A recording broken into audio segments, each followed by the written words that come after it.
have one or two days, but I really want to finish this Judges today. I don't know how possible that is in Jesus' name. Now, just now, Zephaniah of Gilead, Japhethia, is it Japhet? Not Zephaniah, sorry. Gilead was a great warrior. Japhethah, the Jephthah, Jephthah, for reason. Now Jephthah of Gilead was a great warrior. He was the son of Gilead, but his mother was a prostitute. Gilead's wife also had several sons, and when these half-brothers grew up, they chased Jephthah of the land. You will not get any of our father's inheritance, he said, for you are the son of a prostitute. So Jephthah fled from his brothers and lived in the land of Tob. So he had a large band of rebels following him. At about this time, the Ammonites began their war against Israel. When the Ammonites attacked the leaders of Gilead sent for Jephthah in the land of Tob. They said, come and be our commander. Help us fight the Ammonites. But Jephthah said to them, aren't you the ones who hated me and drove me from my father's house? Why do you come to me now when you are in trouble? Because we need you, they replied. If you will lead us in battle against the Ammonites, we will make you ruler over all the people of Gilead. Jephthah said, if I come with you and if the Lord gives me victory over the Ammonites, will you really make me ruler of all the people? The Lord is our witness, the leader replied. We promise to do whatever you say. So Jephthah went to the leaders of Gilead and he became their ruler and commander of the army, at Mizpah. In the presence of the Lord, Jephthah repeated what he had said to the leaders. Then Jephthah sent messages to the king of Ammon,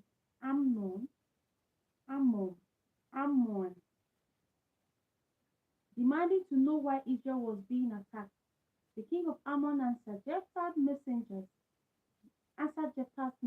When the Israelites came out of Egypt, they stole my land from the Arnon River to the Jabbok River, and all the way to the Jordan.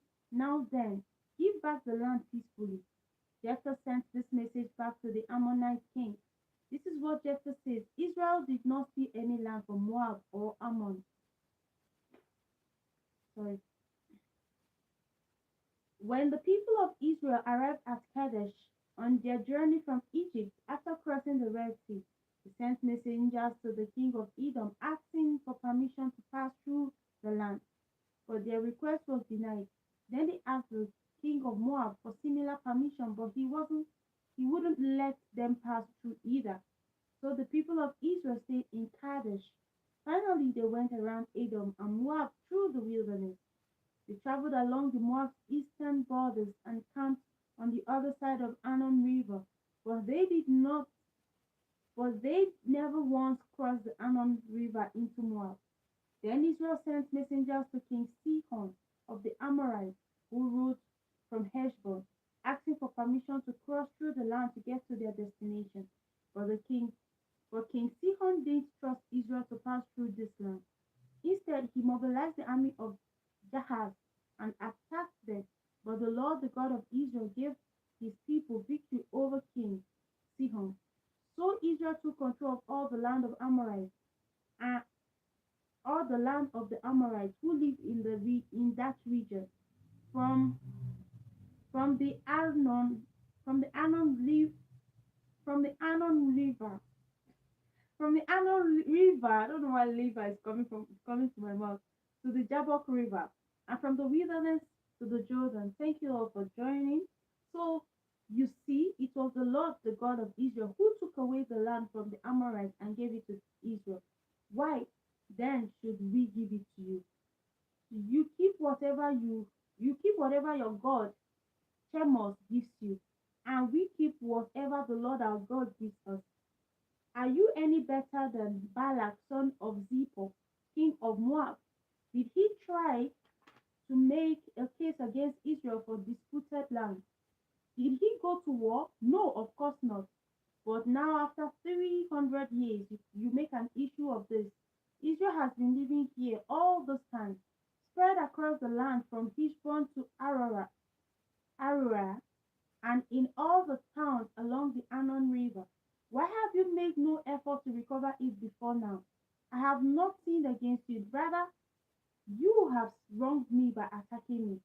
Let the Lord who is judge decide today which of us is right, Israel or Ammon. But the king of Ammon paid no attention to Jephthah's message. At the time the spirit of the Lord came upon Jephthah, and he went throughout the land of Gilead and Manasseh, including Mizpah in Gilead, and led an army against the Ammonites. And Jephthah made a vow to the Lord. He said, "If you give me victory over the Ammonites, I will give to the Lord the first thing coming out of my house to greet me when I return in triumph. I will sacrifice it as a burnt offering." So Jephthah led his army against the Ammonites, and the Lord gave him victory. He thoroughly defeated the Ammonites from Aurora to an area near Minet, 20 towns, and as far as Abel Kerim, Abel Keramim. The Israel subdued the Ammonites. When Jephthah returned home to Mizpah, his daughter, his only child, ran out to meet him, playing on a tambourine and dancing for joy. When he saw her, he tore his clothes in anguish. "My daughter," he cried out, "my heart is breaking. What a tragedy that you came out to greet me, for I have made a vow to the Lord and cannot take it back." And she said, "Father, you have made a promise to the Lord. You must do to me what you have promised. For the Lord has given you a great victory over your enemies, the Ammonites. But first let me go up and roam in the hill and weep with my friends for 2 months, because I will die a virgin." "You may go," Jephthah said, and he let her go away for 2 months. She and her friends went to the hills and wept because she would never have children. When she returned home, her father kept his vow. She died a virgin. This is absurd. So it was so it became a custom in Israel for young Israelite women to go away for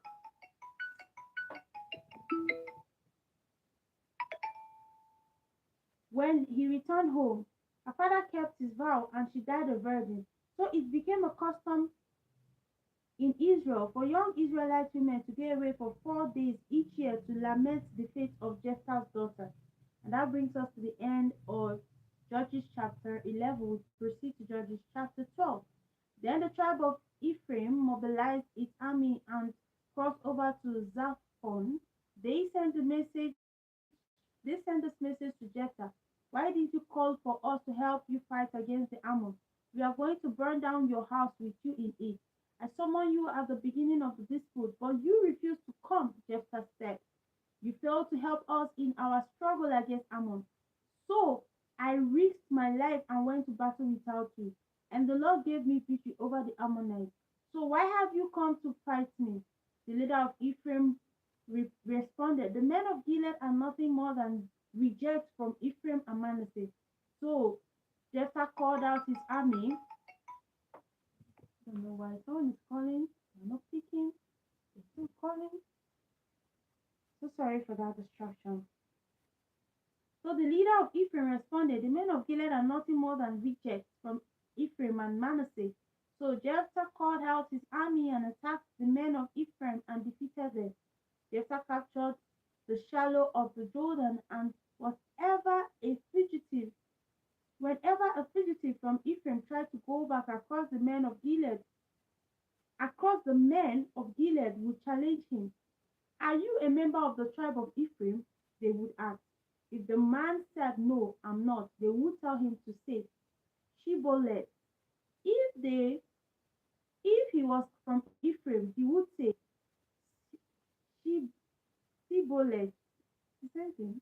Because people from Ephraim cannot pronounce the word correctly. This is funny.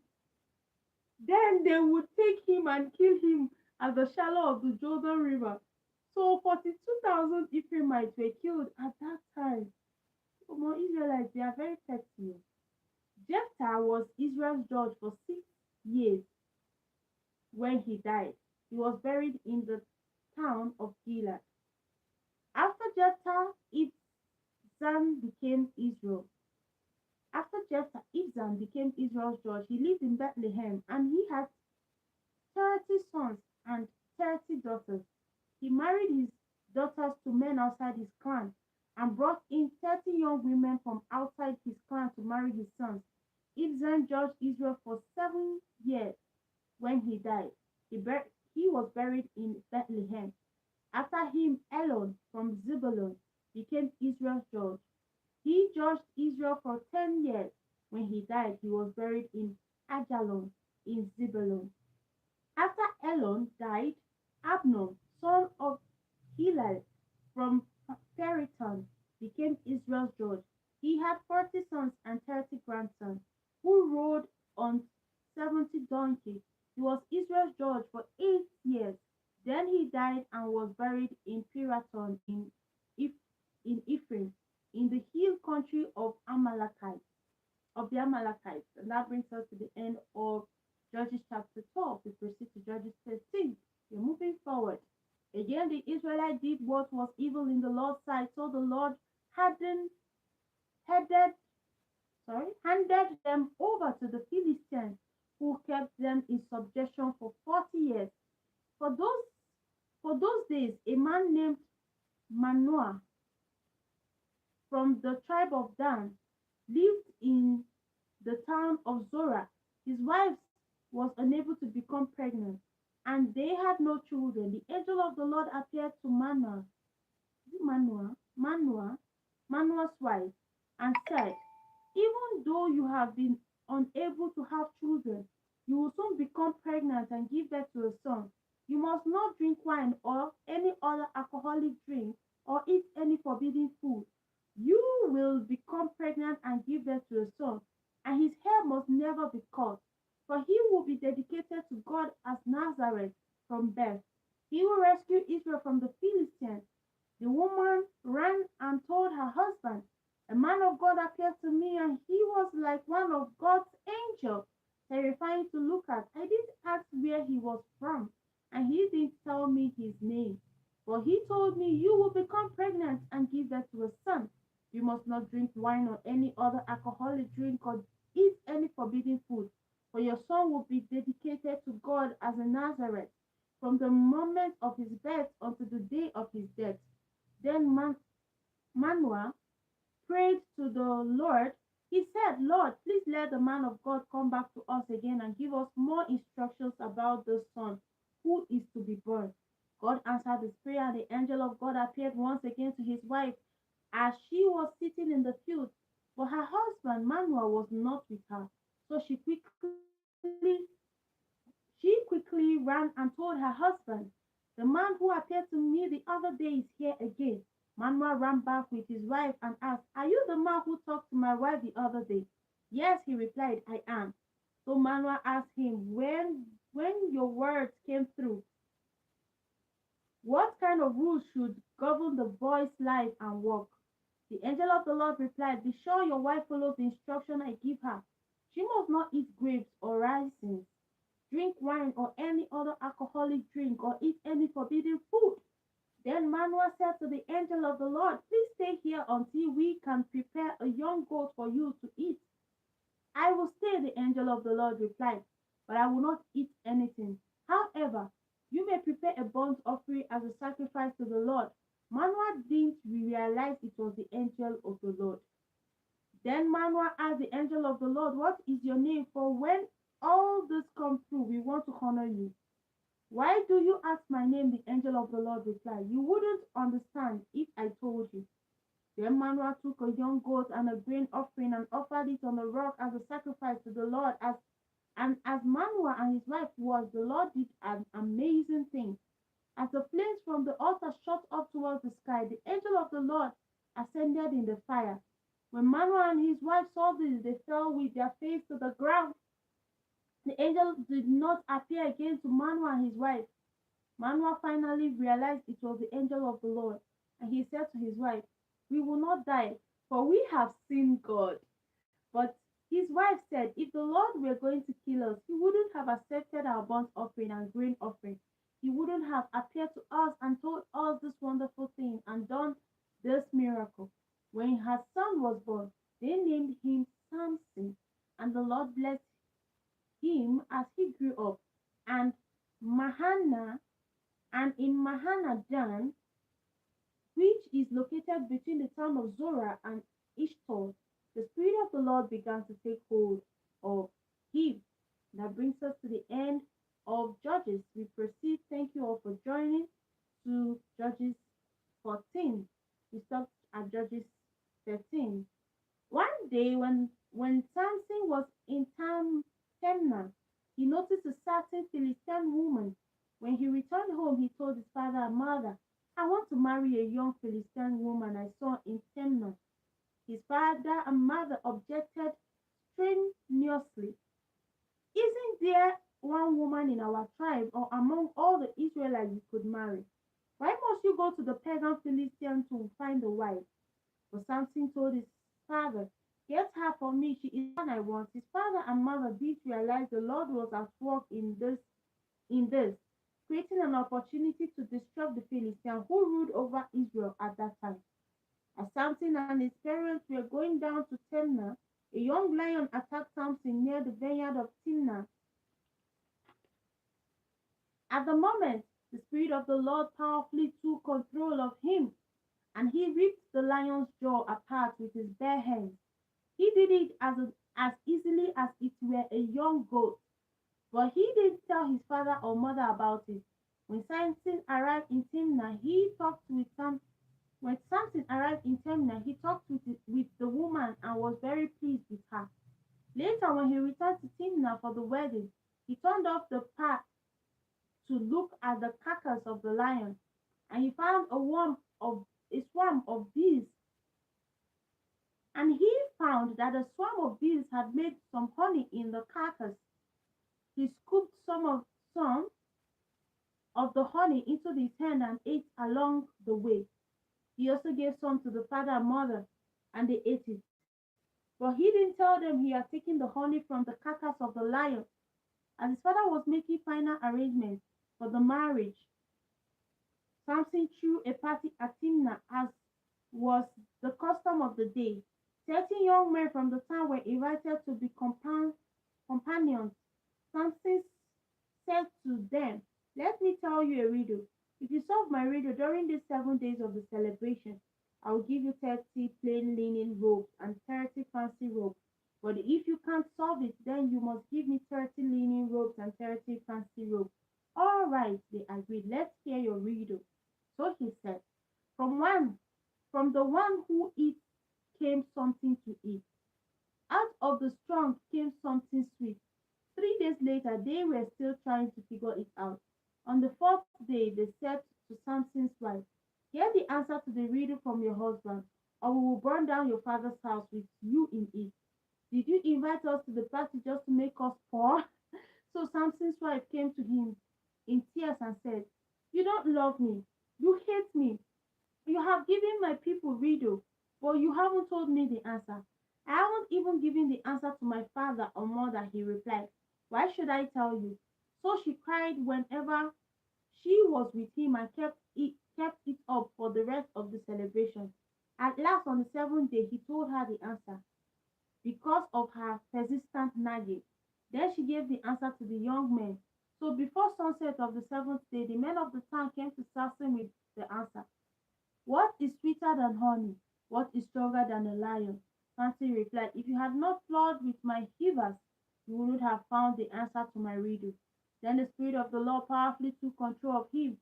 He went down to the town of Ashkelon, killed 30 men, killed 30 men and took their belongings and gave their clothing to the men who had answered the riddle. But Samson was furious about what had happened, and he went back home to live with his father and mother. So his wife was given in marriage to the man who had been Samson's best friend at the wedding. Later on, during the wheat harvest, Samson took a young goat as a present to his wife. He intended to sleep with her, but her father wouldn't let him in. I really thought you hated me, hated her, her father explained. So I gave her in marriage to your best friend. But look, her sister is more beautiful than she is. Marry her instead. Samson said, this time I cannot be blamed for everything. I am going to do to you, Philistines. Then he went out and caught 300 foxes. He tied their tails together in pairs, and he fastened a torch to each pair of tails. Then he lit the torches and let the foxes run through the field of the Philistines. He burned all their grains to the ground, including the grains still in piles, and all that had been bundled. He also destroyed their grapevines and olive trees. Who did this? The Philistines demanded. Samson was the reply, because his father-in-law from Timnah gave Samson's wife to be married to his best friend. So the Philistine went and got the woman and her father and burned them to death. Because you did this, Samson vowed, I will take my revenge on you, and I wouldn't stop until I am satisfied. So he attacked the Philistines with great fury and killed many of them. Then he went to live in a cave in the rock of Etam. Then the Philistines retaliated by setting up camps in Judea and raiding the town of Leah, Lehi. The men of Judah asked the Philistines, why have you attacked us? The Philistines replied, we came to capture Samson. We have come to pay him back for what he did to us. So 3,000 men of Judah went down to get Samson at the cave in the rock of Etam. They said to Samson, don't you realize the Philistines rule over us? What are you doing to us? But Samson replied, I only pay them back for what they did to me. But the men of Judah told him, we have come to tie you up and hand you over to the Philistines. All right, Samson said, but promise that you won't kill me yourself. We will tie you up and hand you over to the Philistines, they replied. We won't kill you. So they tied him up with two new ropes and led him away from the rock. As Samson arrived at Lehi, the Philistines came shouting in triumph. But the Spirit of God powerfully took control of Samson, and he snapped the rope off his arm as if they were burnt strands of flax, and they fell from his wrist. Then he picked up a donkey jawbone and was lying on the ground and killed 1,000 Philistines with it. And Samson said, with the jawbone of a donkey I have made heaps on heaps. With the jawbone of a donkey I have killed 1,000 men. When he finished speaking, he threw away the jawbone, and the place was named Jawbone Hill. Now Samson was very thirsty, and he cried out to the Lord, you have accompanied this great victory by the strength of your servant. Must I now die of thirst? Must I now die of thirst and fall into the hands of these pagan people? So God caused water to gush out of a hollow in the ground at Lehi, and Samson was revived as he drank. Then he named that place the spring of the one who cried out, and it is still in Lehi to this day. Samson was Israel's judge for 20 years, while the Philistines ruled the land. That brings us to the end of Judges chapter 15, and we proceed to Judges chapter 16. One day Samson went to the Philistine city of Gaza and spent the night with a prostitute. Word soon spread out that Samson was there, so the men of Gaza gathered together and waited all night at the city gate. They kept quiet during the night, saying to themselves, when the light of the morning comes, we will kill him. But Samson stayed in bed only until midnight. Then he got up and took hold of the city gate with his two posts and lifted them, lifted them, bar and all, right out of the ground. He pulled them on his shoulder and carried them all the way to the top of the hill across the Hebron. Later, Samson fell in love with a woman named Delilah, who lived in the valley of Sorek. The leaders of the Philistines went to her and said, find out from Samson what makes him so strong and how he can be overpowered and tied up securely. when each of us will give you, then each of us will give you 1100 pieces of silver. So Delilah said to Samson, please tell me what makes you so strong and what I will take what it will take to tie you up securely. Samson replied, if I am tied up with 7 new bowstrings that have not yet been dried, I will be as weak as anyone else. So the Philistine leaders brought Delilah 7 new bowstrings and she tied Samson up with them. She had hidden some men in the town of the rooms of her house, and she cried out, Samson, the Philistines have come to capture you. But Samson snapped the bowstrings as if they were strings that had been burned in fire, so the secret of the strength was not discovered. Afterward, Delilah said to him, you made fun of me and told me a lie. Now please tell me how you can be tied up securely. Samson replied, if I am tied up with brand new ropes that have never been used, I will be as weak as anyone else. So Delilah took new rope and tied him up with them. The men were hiding in the room as before, and again Delilah cried out, Samson, the Philistines has come to capture you. But Samson snapped the rope from his arm as if they were thread. Then Delilah said, you have been making fun of me and telling me lies. Won't you please tell me how you can be tied up securely, sorry. Samson replied, if you weave the 7 braids of my hair into the fabric on your loom and tighten it with the loom shuttle, I will be as weak as anyone else. So while he slept, Delilah wove the 7 braids of his hair into the fabric and tightened it with the loom shuttle. Again she cried out, Samson, the Philistines has come to capture you. So Samson woke up, put back the loom shuttle and yanked his hair away from the loop and the fabric. Then Delilah taunted, how can you love me when you don't confide in me? You would have you've made fun of me 3 times now, and you still haven't told me what makes you so strong. So day after day, he nagged him until he couldn't stand it any longer. But it's so funny. This Bible story tomorrow is still funny. But let me continue. Finally, Samson told her his secret. My hair has never been cut, he confessed, for I was dedicated to God as a Nazareth from birth. If my head was shaved, my strength would leave me, and I would become as weak as anyone else. Delilah realized he had finally told her the truth, so she sent for the Philistine leader. Come back one more time, she said, for he has told me everything. So the Philistine leaders returned and brought the money with them. Delilah Delilah lured Samson to sleep with his head in her lap, and she called in a man to shave off his hair, making his capture certain, and his strength left him.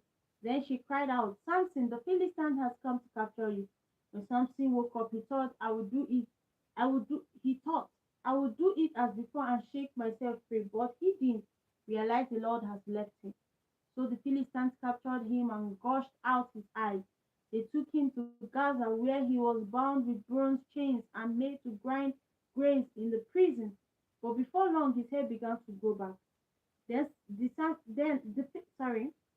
Philistine leaders had a great festival, offering sacrifices and praising their god, Dagon. They said, our God has given us victory over our enemy Samson. When the people saw him, they praised their God, saying, our God has delivered our enemies to us. The one who killed so many of us is now in our power. Half drunk by now, the people demanded, bring out Samson so he can perform for us. So he was brought from the prison and made to stand at the center of the temple between the 2 pillars supporting the roof. Samson said to the servant who was leading him by the hand, place my hand against the 2 pillars. I want to rest against them. The temple was completely filled with people. All the Philistine leaders were there, and there were about 3,000 on the roof who were watching Samson and making fun of him. Then Samson prayed to the Lord, Sovereign Lord, remember me again, O God. Please strengthen me one more time so I may pay back the Philistines for the loss of my eyes. Then Samson put his hands on the center pillar of the temple and pushed against them with all his might. He died with entire lifetime. Later, his brothers and other relatives went down to get his body. They took him back home and buried him between Zorah and Eshtaol, where his father Manoah was buried.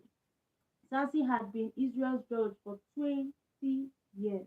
And that brings us to the end of Judges 17. Judges 16. We proceed to 17. A man named Micah lived in the hill country of Ephraim. One day he said to his mother, I heard you curse the thief who stole 1,100 pieces of silver from me. Well, here they are. I was the one who took them. The Lord bless you for admitting it, his mother replied. He returned the money to her and she said, I now dedicate the silver coins to the Lord in honor of my son. I will have an image carved and an idol cast. So his mother took 200 of the silver coins in 7 coins to a silversmith, who made them into an image and an idol, and these were placed in Micah's house. Micah set up a shrine and made a sacred ephod and some household idols. Then he installed one of his sons as the priest. In those days, Israel had no king, so the people did whatever seemed right in their own eyes.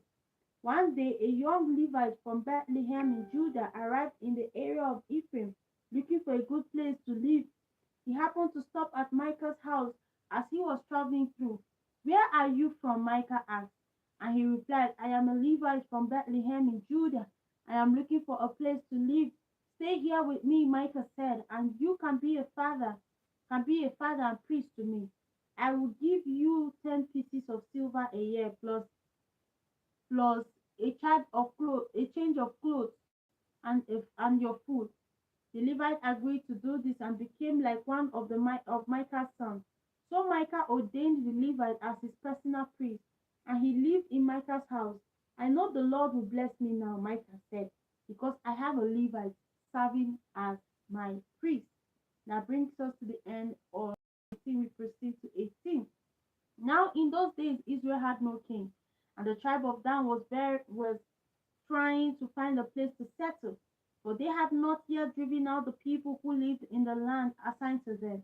So the men of Dan chose 5 warriors from among their clans who lived in the town of Zorah and Eshtaol to scout out a town for them to settle in. When these warriors arrived in the hill country of Ephraim, they came to Micah's house and spent the night there. Noticing the young Levite's absence, they took him aside and asked him, Who brought you here and what are you doing? Why are you here? He told them about the agreement with Micah and that he was with Micah's personal priest.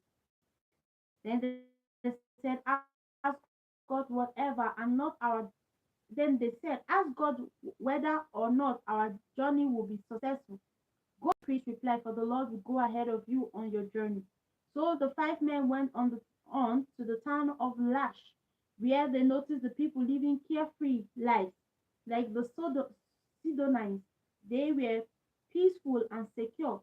The people were also wealthy because their land was very fertile, and they lived a great distance from Sidon and had no allies nearby. When the men returned to Zorah and Eshtaol, their relatives asked them, What did you find?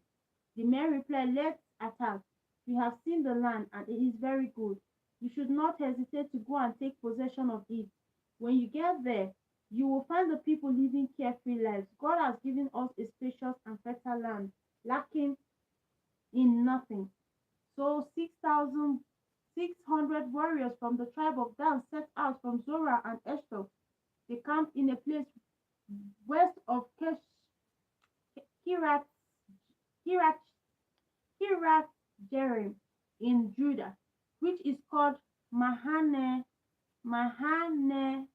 Dan to this day. Then they went up to the hill country of Ephraim and came to the house of Micah. The 5 men who had scouted out the land around Laish said to the others, There is a shrine here with a sacred ephod, some household idols, a carved image, and a cast idol. It's obvious what we ought to do. So the 5 men went over to Micah's house where the young Levite lived and greeted him kindly. As the 600 warriors from the tribe of Dan stood just outside the gate, the 5 spies entered the shrine and took the carved image and the sacred ephod and the household idols and their cast idol. When the priest saw the men carrying all the sacred objects out of Michael's shrine, he said, "What are you doing? Be quiet and come with us," they said. "Be a father and a priest to us to all of us. Isn't it better to be a priest for an entire tribe of Israel than just for the household of one man?" The young priest was quite happy to go with them, so he took along the sacred ephod, the household idols, and the carved image.